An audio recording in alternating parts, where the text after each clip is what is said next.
What is the purpose of education? This question alone can define our children's futures based on what the people in charge of our nation's education system believe. Are we educating to enlighten our youth?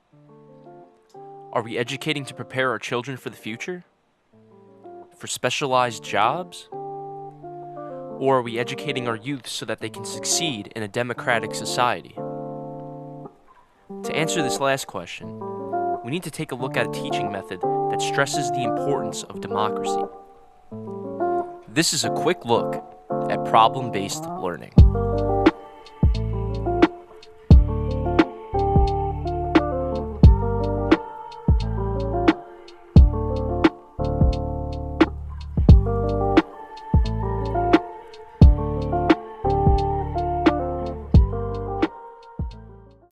So before we get into problem-based learning, I think it's important to outline the key elements of democracy. Democracy, by definition, is a form of government under the direct or representative rule of the people of its jurisdiction. There are 7 important elements that make up this definition. The first is citizen involvement. Citizens are expected to shape the rules and laws of society by being involved and aware of government matters. The second is system of representation. The citizens must be represented by appointed leaders who will advocate for their interests. Number 3, rule of law. A democratic government must have a fair and balanced judicial system. The fourth is the electoral system. There must be a system that allows citizens a chance to cast their votes, whether it be for elections or for new laws. The fifth is freedom of speech. Citizens must be allowed to voice their opinions without being unfairly persecuted. The sixth element is equality. All citizens must be considered equal, with nobody's vote counting more than another's. And the seventh element? Yeah, I think that one was pretty easy to guess. Now, with these 7 elements of democracy in mind, let's get into problem-based learning. Cornell University defines problem-based learning as a student-centered teaching method in which students learn about a subject by working in groups to solve an open-ended problem. This style of teaching opposes more traditional methods of learning, such as lecturing.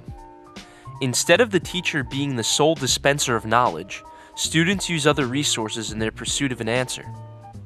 The teacher is essentially a tool for the students whenever they need to be guided in the right direction.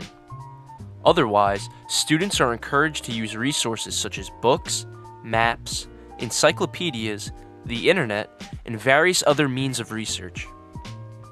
This style of learning was popularized in medical schools. Medical students were put into real-life scenarios and given the tools necessary to solve different problems. In the medical field, experience is valuable as many different complications can happen in an instant.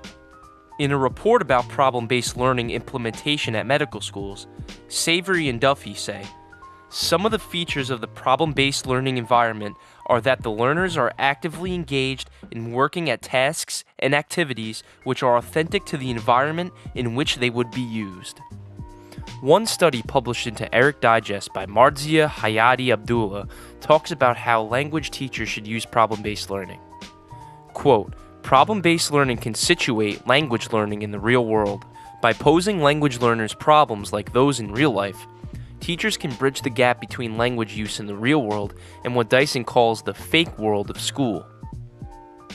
Another study conducted by Cindy Hamelo Silver states that, quote, the evidence suggests that problem-based learning is an instructional approach that offers the potential to help students develop flexible understanding and lifelong learning skills. What if we got students to practice being in a democratic environment? Problem-based learning could very well be used as a quote-unquote practice democracy. This assumption is based off of the consensus that problem-based learning improves communication and teamwork skills, as students that are split up into groups must work together to solve problems. A study by DeWitt and Rogue on problem-based learning implementation in high school classrooms reported, quote, a significant positive effect on student achievements, a significant positive effect on motivation, and a significant positive effect on class atmosphere. With students getting used to constantly working with each other and treating each other as peers, the classroom becomes a community. A student's ability to ask good questions is also another thing problem-based learning reinforces. Good questioning is an important thing for citizens to do in a democratic society. Things should not be taken at face value and should rather be explored in order for a person to come to an informed conclusion. A study conducted by Hung et al. Seek to see if problem-based learning was a useful tool for getting 5th and 6th grade children to ask better questions. Quote, "The experimental results show that the students' questioning abilities significantly improved." Okay, so there's some positive things that students are acting more democratically, they're communicating, they're working together. But do students actually retain any of the knowledge that's given to them? One big pedagogical assumption is that there isn't enough research to justify the implementation of problem-based learning. Many educators do believe there is potential in this method, but it is too young to fully implement. Wilder, in a report, wrote, "Based on the exhaustive review of the current literature, it is not possible to claim with a high degree of confidence that problem-based learning is indeed more effective in increasing student content knowledge." Jerzenbeck and Murphy also chimed in on a similar note. Quote, "A need for rigorous studies evaluating the effects of problem-based learning on school-age learners was evident to identify effective components for implementation in school settings." Lastly, we have the argument that problem-based learning is not compatible with subjects that require numeric computing, such as mathematics and economics. The reasoning for this assumption is that being lectured and drilled in a specific way is needed in order to memorize specific formulas and computations. An interesting study conducted by Mergendaler, Maxwell, and Belesmo sought to find out if problem-based learning would be useful for high school economics.